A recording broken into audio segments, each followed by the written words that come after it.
இப்போ நம்ம பார்க்க போகிறது 10th மேக்ஸ் 3rd சாப்டர் எடுத்துக்காட்டு 3.39 பார்க்க போகிறோம். என்ன கொஷின் கொடுத்துருக்காங்க பாருங்கள்.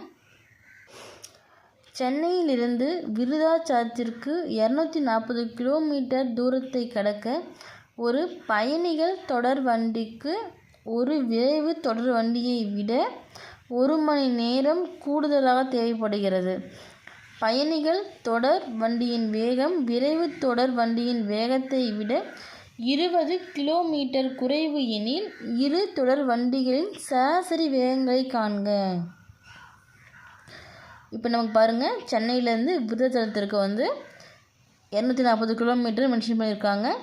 இப்போ ட்ரெயின், இப்போ தொடர் வண்டினாவே ட்ரெயின். இப்போ பயணிகள் விரைவு தொடர் வண்டி அப்படின்னா பேசஞ்சர் ட்ரெயின், எக்ஸ்பிரஸ் ட்ரெயின் சொல்கிறோம் பார்த்தீங்களா, அந்த மாதிரி. அப்போது இந்த பயணிகள் தொடர் வண்டி ஒரு விரைவு தொடர் வண்டியை விட 1 மணி நேரம், இந்த பயணிகள் தொடர் வண்டியை விட இந்த விரைவு தொடர் வண்டி பார்த்திங்கன்னா 1 மணி நேரம் இதுக்கும் இடைப்பட்ட நேரம். இப்போ விரைவுனமும் கொஞ்சம் ஸ்பீடாக போகும், பயணிகள்லாம் கொஞ்சம் ஸ்லோவாக போகும். இப்போ இதுக்கு 1 மணி நேரம் எக்ஸ்ட்ரா தேவைப்படுது, இது 1 மணி நேரம் முன்னாடியே வந்துடுது. அப்போது பயணிகள் தொடர் வண்டியின் வேகம் விரைவு தொடர் வண்டியின் வேகத்தை விட எவ்வளவு குறைவாக இருக்குன்றாங்க? 20 கிலோமீட்டர் குறைவாக இருக்குது. அப்போது இந்த 2 தொடர் வண்டிக்கான சராசரி வேகம் எவ்வளவு அப்படின்றத நம்மளை கேட்டிருக்காங்க. சரிங்களா?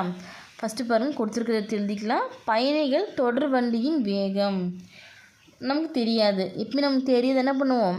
எக்ஸ்ன்னு எடுத்துக்குவோம் நம்ம. அப்போது பயணிகள் தொடர் வண்டியின் வேகம் நம்ம எப்படி எடுத்துக்கலாம்? X kilometre. சரிங்களா? எக்ஸு கிலோமீட்டர் பர் மணி. அதே போல் விரைவு தொடர் வண்டியின் வேகம், இப்போது பயணிகள் தொடர் வண்டியின் வேகத்தை விட கூடுதலாக இருக்குதுன்னு சொல்லியிருக்காங்க. எவ்வளவு?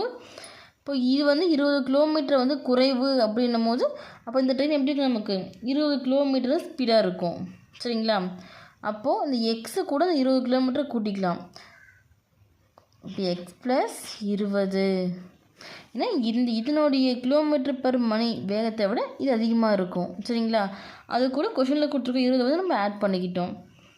ஆட் பண்ணி எக்ஸ் ப்ளஸ் 20 கிலோமீட்டர் பர் மணி. சரிங்களா?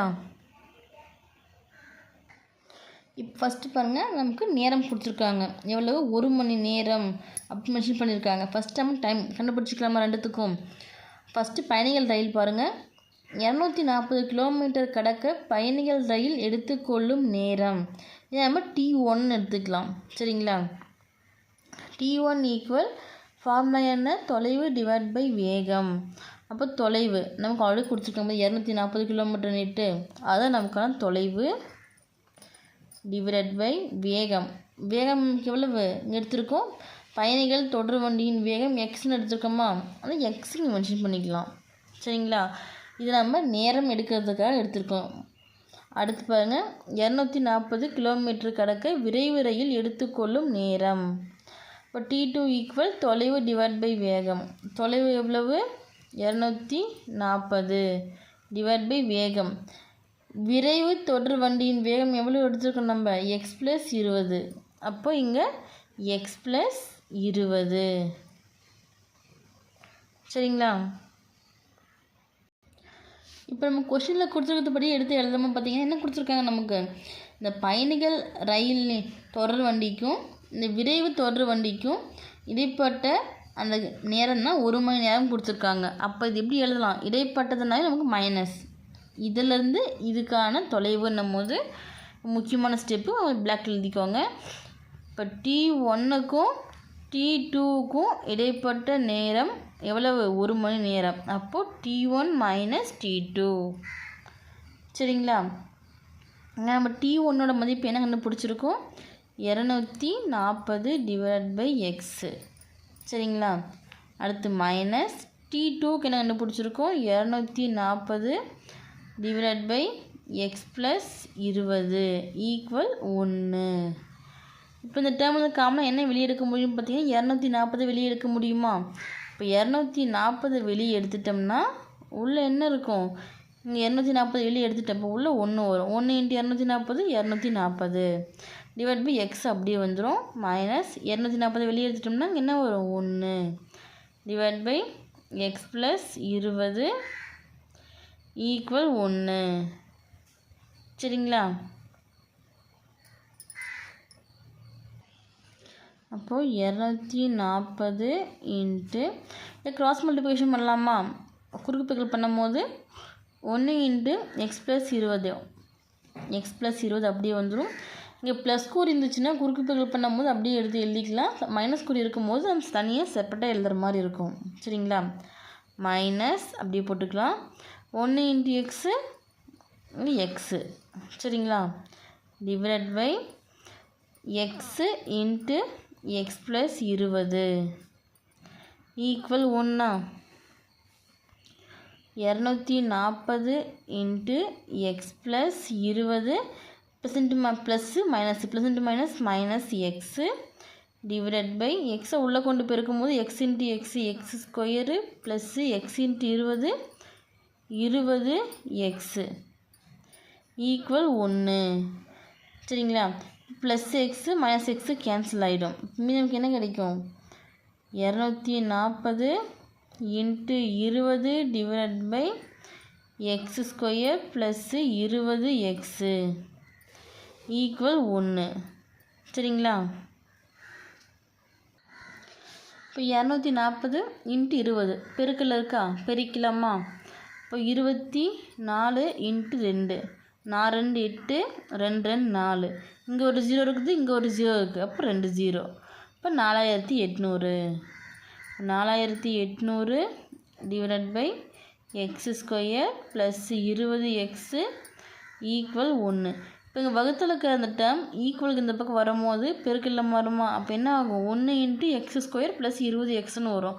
1 கூட பெருக்கும் போது அது எக்ஸ் ஸ்கொயர் ப்ளஸ் 20 எக்ஸ் தான் வரும். அப்படி எடுத்து நம்ம எழுதிக்கலாமா? அப்போ என்ன வரும்? 4800 ஈக்குவல் எக்ஸ் ஸ்கொயர் ப்ளஸ் 20 எக்ஸ்னு வருமா? இப்போ இதை நம்ம சமன்பாடு வடிவத்துக்கு மாற்றணும். இப்போ என்ன பண்ணலாம்? இங்கே ப்ளஸில் இருக்கிற அந்த 4800 ஈக்குவல் இந்த பக்கம் வரும்போது மைனஸில் வருமா? இப்போ இங்கே எதுவுமே இல்லை, 0 ஆயிரும். இப்போ 0 equal X square plus 20 x minus 4800. இப்படி மாற்றி எழுதிக்கலாமா? மாற்றி எழுதும்போது என்னாகும்? X square plus 20 x minus 4800 equal 0. சரிங்களா? இப்போ நமக்கு காரணிமத்தில் வந்துடுச்சு. காரணிப்படுத்தலாமா? எனக்கு இதுமாரிலாம் 1க்கு தான் அர்த்தம். 1 இன்ட்டு 4800 மைனஸ் இருக்குது. இப்போ மைனஸ் 4800. இங்கே என்ன இருக்குது? 20. இப்போங்க 48 அப்படின்னும் போது என்ன பண்ணலாம்? 8 இன்ட்டு 6 48. 8 இன்ட்டு 6 48. இங்கே ஒரு 0, இங்கே ஒரு 0, 2 0 இருக்கா? அப்போ இங்கே ஒரு 0, இங்கே ஒரு 0. 8 இன்ட்டு 6 48, 2 0 ஆட் பண்ணும்போது நமக்கு 4800 அப்படியே வந்துடும். இப்போ நமக்கு இங்கே ப்ளஸ் 20 இருக்குது, இங்கே மைனஸ் இருக்குது. இப்போ என்ன பண்ணலாம்? சின்ன நம்பர் இருக்குது, மைனஸ் போட்டுக்கலாமா? Plus 80 into minus 60 plus into minus 80 into 60 4800. Plus 80லேருந்து மைனஸ் 60 கழிச்சா நமக்கு என்ன கிடைக்கும்? ப்ளஸ் 20.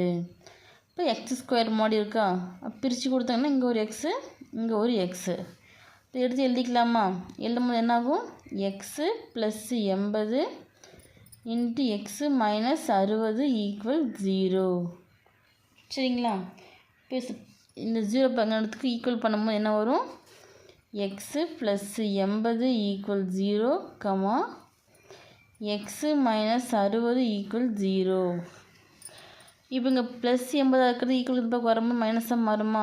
அப்போ எக்ஸ் ஈக்குவல் மைனஸ் 80, பிளாக்கில் கொடுத்துக்கோங்க.